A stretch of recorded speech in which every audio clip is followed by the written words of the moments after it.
am Dimitri and I'm an author of contemporary fiction. Today I'd like to share with you some insights that I've discovered in my writing process. So if you're wanting to write that book that's burning inside of you, I'm hoping these insights will be beneficial to you. I wish somebody had shared them with me before I started my writing process. You know, everyone has a story that only they can tell, but it's not easy writing a book, particularly a good book. So I'm going to be sharing 7 insights with you over the coming weeks, and I hope that they will help you get that wonderful story that's inside of you out to the masses. Okay, so let's begin, shall we? The first insight I call the setup, and it's sort of like what you're going to do in your book as you're writing it. That first 10% of your book is all about the setup, and there are a few questions I'd like you to think about before you start your writing process. So the first question is, why do you want to write? Why do you want to write? How badly do you want to write? What happens if you don't write? I mean, do you sort of get anxious and you go, I've got to get down, I've got to write, I've got to do these things. The next question I want you to think about is, who do you write for? Who are you going to write this book for? Are you writing it for friends and family?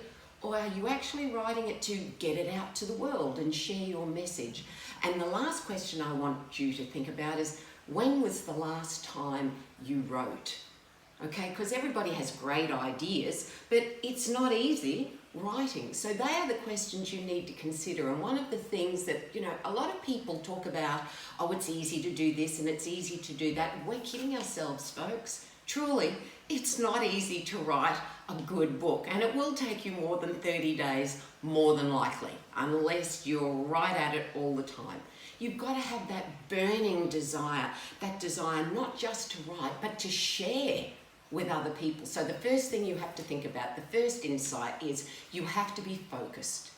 You have to set your goals. You have to have that vision. You've got to look at a timeline of when are you going to get this damn book finished. It's no good just leaving it up in the air and doing those things. You need goals. You have to have a roadmap.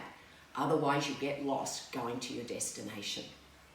The next thing I want you to consider is, it's about the setup. The setup of a good story always starts with an inciting incident. Okay, something happens that sends the heroine off on her journey. So what's your inciting incident that got you to think about writing a book? For me, it happened many years ago. I refused to read 50 Shades of Grey. I thought, no, I can't possibly read this. I'd never read erotic romance in my life. Eventually, I did relent and I read 50 Shades of Grey. Well, being a real feminist, I was just stunned by the message in that book of a young girl giving away her personal power, her integrity, everything, her sexual awakening to a damaged man. And if he hadn't had billions of dollars and the helicopter to whisk her off to wherever she wanted to go, she would never have done it. Let's be serious, girls. We shouldn't be giving our power away like that, should we?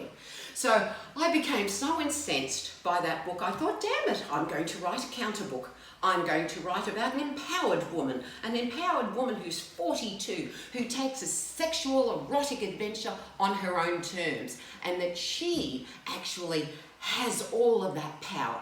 And so that was my inciting incident. I sat down and I wrote my first book, which was an erotic romance, which I'm re-releasing now under the title of Tempt Me. And that was my inciting incident. That's what got me fired up to write. I never thought I'd write erotic romance, for goodness sake, but I just followed the muse. I followed where my heart was taking me, and off I went. And the same goes for your writing. What's the inciting incident that's got you to listen this far into my insight? There must be something. You are considering writing a book, I have no doubt, if you're still with me. So consider, what inciting incident has inspired you? What is it? What's nudging you from inside to write this story that only you can tell? And on a scale from 1 to 10, how passionate are you about writing this story? 1 is the lowest, 10 is the highest. What's your passion rating for writing this story? Think about it, jot it down. And what would it take to make it a 10 for you, because that's what you're going to need. You're going to need that focus, and you're going to need that burning desire, that passion to not just start the story. Starting the story is easy. It's finishing it.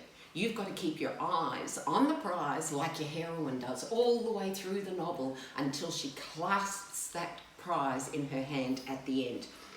So, question is, are you ready for the journey? Are you ready for the journey? Because you've got to knuckle down and you've got to get into it. And the key here is if you've said, yes, I'm ready, I am going to write this book that's been running around in my mind for years, well, can I say you need to do something now? No good listening to me. All I am is a bunch of words. You have to actually, after this, sit down, get your fingers on the keyboard or get your fingers in your phone, take notes, write in a notebook, whatever it is, but get it down. Actually do something with it, because without action, without execution, all it is a pipe dream. It will never be real. You will never get that book written. So think about that. The decision and the responsibility is yours. So this is your beginning. This is your setup, everybody. Get it down. Think about it over the next week or so, and I'll come back with the next insight of where you have to go from here in your writing process to actually get to that wonderful place that all authors dream of, which is the end. And remember, most importantly, that you be a conduit for the joy and the creativity of the process. That's the most important part, is to have fun. And until I see you next time, happy writing and keep those fingers going. See you then. Bye.